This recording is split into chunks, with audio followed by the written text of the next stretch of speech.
अब इस प्रश्नावली का अगला सवाल रहेगा क्वेश्चन नंबर 22, जो कि इस प्रकार से लिखा है। क्वेश्चन नंबर 22 में लिखा है 8 सेंटीमीटर भुजा वाले घन को छीलकर बृहत्तम गोला बनाया गया, तो गोले का आयतन निकालें। अर्थात इस प्रश्न में हमें बताया जा रहा है कि एक घन है जिसके एक किनारे की लंबाई बताई जा रही है 28 सेंटीमीटर। घन की बात की जा रही है तो इस तरीके से एक घन हम बना लेंगे, ठीक ना। इस प्रकार से एक घन है, ठीक। अब इस घन के बारे में क्या बताया जा रहा है कि इसके एक किनारे की लंबाई है 28 सेंटीमीटर, ठीक ना। यहाँ पर लिख लेते हैं 28 सेंटीमीटर, इस प्रकार से, ठीक। अब क्या किया गया है कि इस घन को छील करके एक गोला बनाया गया है, ठीक ना। इस प्रकार से इसे छील करके एक गोला बनाया गया है, ठीक। और बड़ा से बड़ा गोला बनाया जाता है, इसका आयतन हमें निकालना है इस गोले का।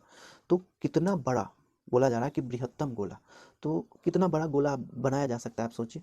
क्योंकि यहाँ पर गोले का जो साइज़ होता है यह उसके व्यास पर डिपेंड करता है, जितना ज़्यादा व्यास होगा उतना ही बड़ा से बड़ा गोला बनेगा, है ना। अब आप सोचिए कि इसका व्यास कितना हो सकता है, इसका व्यास कितना हो सकता है। अब चूंकि ये जो घन है उसके एक किनारे की लंबाई है 28 सेंटीमीटर, तो क्या 28 सेंटीमीटर से ज़्यादा लंबा इसका व्यास हो सकता है, नहीं ना। इसीलिए ज़्यादा से ज़्यादा लंबा इसका व्यास कितना होगा, 28 सेंटीमीटर, ठीक ना। तो इसका व्यास हो जाएगा कितना, इसका व्यास हो जाएगा 28 सेंटीमीटर, है ना। क्योंकि घन के किनारे की जो लंबाई है वो है 28 सेंटीमीटर, और उससे ज़्यादा लंबा तो इसकी त्रिज्या हो नहीं सकती, है ना। तो ज़्यादा से ज़्यादा लंबी इसकी त्रिज्या कितनी होगी, सॉरी त्रिज्या कह रहा हूँ, व्यास कितना होगा 28 सेंटीमीटर, है ना। और इसीलिए इसकी त्रिज्या 14 सेंटीमीटर हो जाएगा, है ना। 14 सेंटीमीटर इसकी त्रिज्या होगी, ठीक।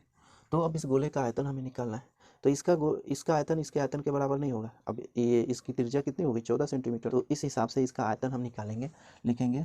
अब चूंकि अब गोले गोले का आयतन, है ना, आयतन बराबर हो जाएगा 4/3 पाई आर क्यूब, है ना, आर क्यूब, इस तरीके से।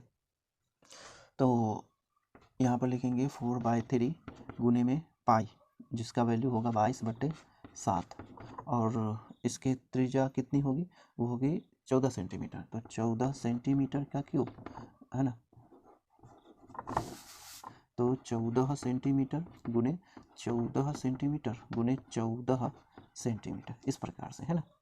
तो यहाँ पर क्या हो सकता है, ये दो मरतबे कैंसिल होगा, ठीक, और कुछ होगा नहीं। तो क्या हो गया, इसे गुना करके लिखें तो इस तीनों को गुना कर देते हैं ना।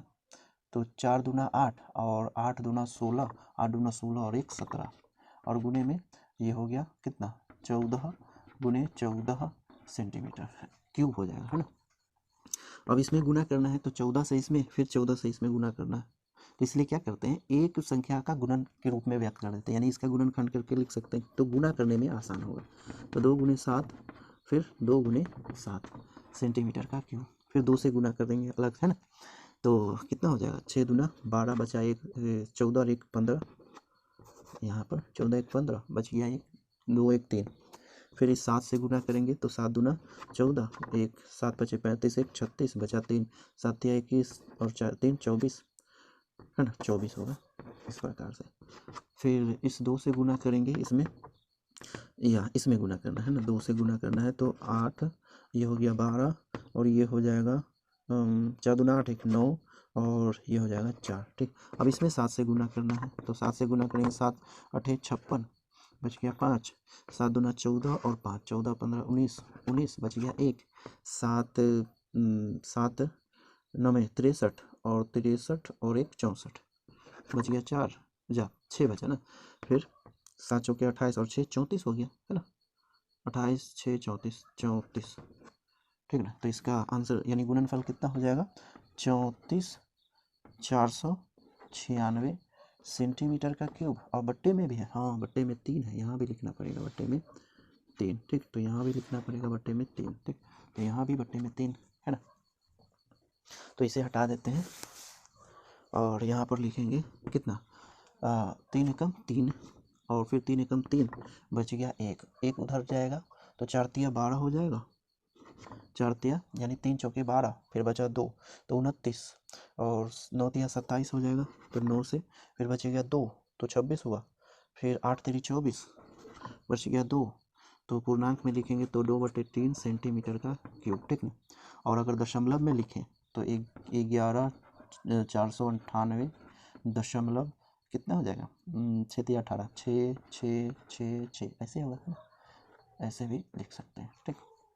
लिखेंगे अतः गोले का आयतन, गोले का आयतन बराबर कितना हो गया, 11,498 दशमलव। अब ये जो है 6 है ना, तो ये सब को हटा करके यहाँ पर 7 भी लिख सकते हैं ना। जब भी क्या कहते हैं, ये इधर दशमलव के बाद जो 5 से ज़्यादा होता है तो बाकी सबको हटा करके 1 जोड़ देते हैं और बाकी सबको हटा देते हैं, ठीक।